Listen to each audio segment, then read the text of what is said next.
Welcome back mga ka-TV. Ang video na tatalakayin natin ngayon ay ang chapter 64 ng The Beginning After the End, at kung bago ka lang sa channel ko ay huwag mahiyang mag-like, subscribe o follow at i-click ang notification bell para ma-notify ka sa susunod na video. Paalala, ang video na tatalakayin natin ngayon ay maaaring mag-iba mula sa ilalabas na anime.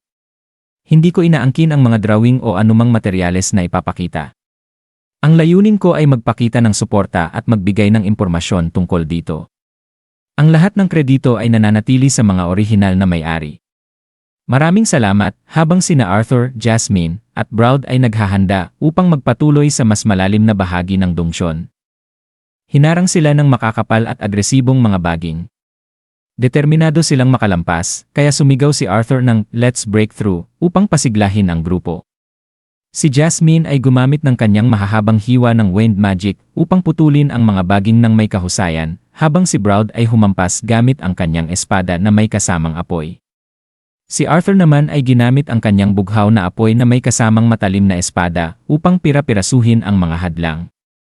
Habang patuloy ang kanilang pagsisikap, napansin ni Arthur ang isang kakaibang bagay: hindi madaling magliyab ang mga baging. Napagtanto niyang ito ay dahil basa ang loob ng mga ito. Pinainit niya ang kanyang espada at muling humampas. Nasa wakas ay naging epektibo. Sinubukan niyang sabihan si Broud na gamitin ang parehong taktika, ngunit natigilan siya nang makita nitong nagwawala si Broud habang padalos-dalos na humahampas ng espada.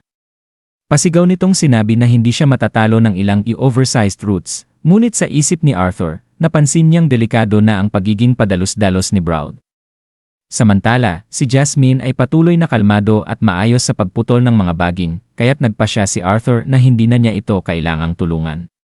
Tumakbo siya kay Broud, at sakto namang tuluyang naipit si Broud ng mga baging, una sa mga braso hanggang sa buong katawan. Agad siyang sinagip ni Arthur, pinuputol ang mga baging habang pinagsasabihan si Broud.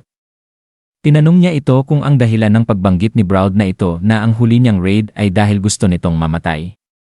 Sinabihan niya si Broud na kung hindi, dapat ay lumaban siya ng matalino dahil kailangan pa siya ng grupo. Samantala, uminom ng potion si Lucas upang bumawi ng lakas at pagkatapos ay nagpakawala ng apoy na parang ulan. Sa isip ni Arthur, napansin niyang kahit mahina ang spell ni Lucas, mabilis itong kumakalat at madaling magsindi, isang matalinong hakbang. Sa kabilang banda, pinoprotektahan ni Reginald ang grupo mula sa isang biglaang pag-atake ng baging na papunta kay Elijah. Ngunit bago tamaan si Elijah, si Broud ay muling nakabawi at pinutol ang papalapit na baging. Sinamantala ito ni Elijah at nagpakawala ng earth spell na nagbasag sa lupa at nagpaguho nito, dahilan upang mas mahirapan ang mga baging na mag-regenerate. Naisip ni Arthur na ang kombinasyon ng sunog sa paligid, ang pagbagsak ng lupa, at ang spell ni Samantha ay sapat na upang makakuha sila ng oras para hanapin si Creole.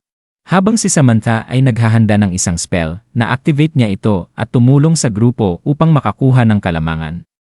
Pinuri siya ni Arthur sa pagiging mapamaraan, ang isang spell na karaniwang gamit sa utility ay nagamit niya bilang panangga. Ngunit pagkatapos ng ilang sandali, nanghihina si Samantha at bumagsak, kaya agad siyang sinalo ni Arthur. Habang tinutulungan siya, pinuri niya itong muli sa galing ng paggamit ng magic. Napangiti si Samantha, ngunit bigla na lamang dumating ang isang malakas na bugso ng hangin na nagpalipad sa kanyang spell, at muli silang nawalan ng kontrol sa sitwasyon. Si Lucas, na unti-unting nawawalan ng pag-asa, ay nagsabi ng malakas na wala nang gumagana. Doon napansin ni Arthur ang isang mahalagang detalye: ang mist na bumabalot sa dungeon ay hinihigop ng mga baging at ito ang nagpapalakas sa mga ito, lalo na kapag inaatake gamit ang magic. Bago pa niya matapos ang babala, napansin niyang tila nabigla at natakot ang lahat ng kanyang mga kasamahan. Nang tumingin siya paitaas, nanlaki ang kanyang mga mata sa nakita, ang mga baging ay nagsanib-sanib at naging isang dambuhalang halimaw na hugis tao, may mapupulang mata at isang dambuhalang sibat na gawa sa mga baging. Sa harap nila ngayon ay isang bagong banta, isang halimaw na posibleng sila mismo ang nakalikha ng hindi sinasadya. At dito nagtatapos ang chapter 64 ng The Beginning After the End. Gusto niyo ba ng chapter 65? Mag-comment na sa baba at hanggang sa susunod na kabanata. Paalam.